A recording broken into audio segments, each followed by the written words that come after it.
Hello दोस्तों, स्वागत है आपका हमारे चैनल पे। आज मैं सुनाने जा रहा हूँ श्रापित हवेली का रहस्य। ये बात मेरे गांव की है।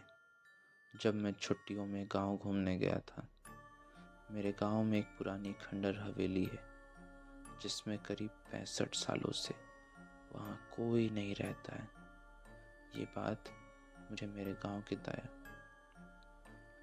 जब ये बात मुझे पता चली तो मेरा मन करने लगा कि मैं एक बार उस हवेली को देखूं।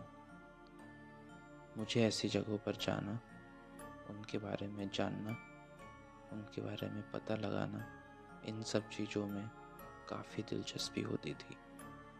फिर एक दिन मैं अपने दोस्तों के साथ वहाँ जाने का प्लान बनाता हूँ और उस खंडर हवेली के सामने पहुँच जाता हूँ जहाँ दूर दूर तक कोई आता जाता नहीं था। मैंने जब ये बात अपने दोस्तों से पूछी कि यहाँ अगल बगल कोई रहता क्यों नहीं, बल्कि इस रास्ते से कोई आ जा तक नहीं रहा, ऐसा क्यों? तो मेरे दोस्तों ने बताया, ये हवेली सिर्फ पुरानी और खंडर ही नहीं, बल्कि हवेली एक भूतिया और श्रापित हवेली है। मैं बोला, तुम इतने यकीन से कैसे कह सकते हो? मेरे दोस्तों ने कहा, यह पूरे गांव का मानना है, सिर्फ हमारा ही नहीं। इसके बारे में एक बहुत पुरानी और सच्ची घटना यहाँ प्रसिद्ध है। मेरे मन में इसके बारे में जानने का ख्याल और बढ़ने लगा। मैंने पूछा, क्या है इसके पीछे की कहानी? थोड़ी देर सन्नाटा रहा। तब उनमें से एक दोस्त ने मुझे बताना शुरू किया, आज से करीब 65 साल पहले इस हवेली के मालिक बहुत बड़े जमींदार हुआ करते थे। उनकी पत्नी भी थी जो बहुत ही सुंदर थी। उनका नाम सुलेखा था। उस समय वहाँ डाकुओं का खौफ हुआ करता था और डाकुओं की टुकड़ी जिस भी गांव में घुस जाती, उस गांव को पूरी तरह बर्बाद कर देती थी। एक बार डाकुओं के सरदार को जमींदार के धन और संपत्ति पर नजर पड़ गई, जिसके बाद उसने जमींदार के घर डकैती डालने का सोचा। इस पर सभी डाकुओं ने हाँ भी कर दिया। फिर एक दिन वो हो गया जो जमींदार ने कभी सोचा ही नहीं होगा। डाकुओं ने एक दिन जमींदार के हवेली पर रात में डकैती के लिए हमला बोल दिया। जमींदार ने भी अपनी सुरक्षा के लिए पहले से ही कुछ सिपाही और नौकर रखे हुए थे, जो डाकुओं के हवेली पे आने पर उनसे लड़ सके। क्योंकि जमींदार के सिपाही और नौकर बहुत कम और साधारण हथियार के साथ थे, वहीं डाकुओं की संख्या बहुत ज़्यादा थी और अच्छे हथियार से लैस थे, जिसकी वजह से जमींदार के सिपाहियों और नौकरों का कुछ देर में ही खात्मा हो गया। ये सब जमींदार देखने के बाद सोचा, इससे पहले कि डाकू हवेली पर हमला कर दे और दरवाज़ा तोड़कर हम अंदर घुस आए, उसे अपनी पत्नी और खजाने को छुपा देना चाहिए।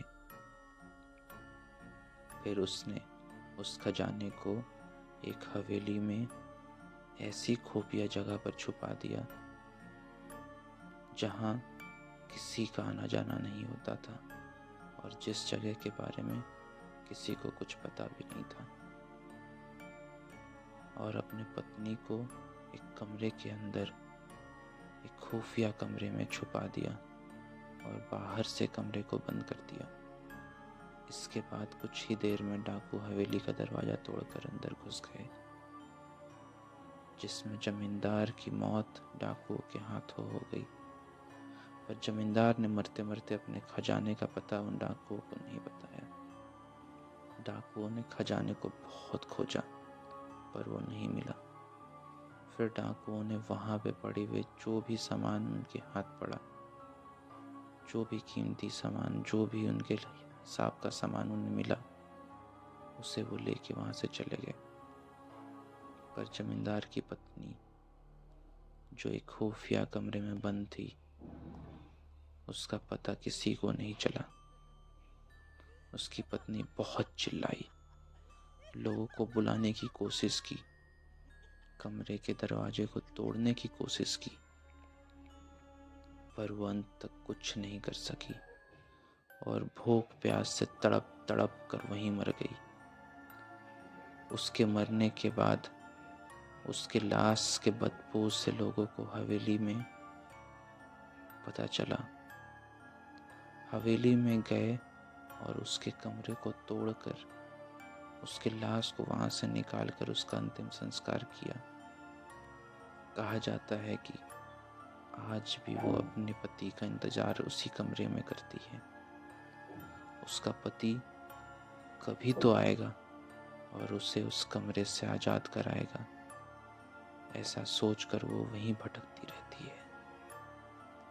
और आज भी उसे उस हवेली में उस बैठिए या बिना इजाज़त के अंदर आने वालों को सजा देती है। मैंने अपने दोस्तों से ये कहानी सुनकर उन पर विश्वास नहीं किया। मैंने पूछा, क्या यार तुम लोग इन बातों को लेकर बैठे हुए हो जो कई साल पुरानी हो गई है, इसका कोई सबूत भी है क्या तुम्हारे पास? तो उन लोगों ने बोला, कुछ लोगों ने इस हवेली में जाना और वहाँ रुकने की गलती की थी, जो आज तक इस सदमे को भूल नहीं पाए। मैंने पूछा, ऐसा क्या हुआ था उन लोगों के साथ जो इन हवेली में रुकने की कोशिश करी? तब मुझे दोस्तों ने बताया, एक बार एक अपराधी जेल से भाग गया था और इसी हवेली में आकर छुप जाता है। इसके बाद कुछ दिनों बाद जनता उसी हवेली में उसकी लाश टंगी हुई पाते हैं। मैंने बोला, यह हादसा भी तो हो सकता है। तो उन लोगों ने कहा, हादसा एक के साथ होता है, हर एक के साथ नहीं। वहाँ एक चरवाहा भी जा चुका है, जो अब पागल हो चुका है, क्योंकि वह वहाँ एक रात बिता चुका है। वो जिंदा तो लौट आया, पर अपना मानसिक संतुलन खो चुका है। पता नहीं उसने वहाँ क्या देखा, तब से वो आज तक वो पागल ही तरह घूमता है। ये सब बात सुनकर मेरी हिम्मत ही नहीं हुई कि मैं हवेली के अंदर जा सकूं। इसलिए हम लोग वहाँ से घर वापस चले आए और दोबारा फिर कभी मैं उस हवेली को देखने भी नहीं गया। आज भी वहाँ से चीखने और चिल्लाने की आवाज़ें आती है, और कोई भी वहाँ जाता है तो या तो जिंदा नहीं लौटता या उसका मानसिक संतुलन पूरी तरह खराब हो जाता है। ये थी आज की कहानी, श्रापित हवेली का रहस्य।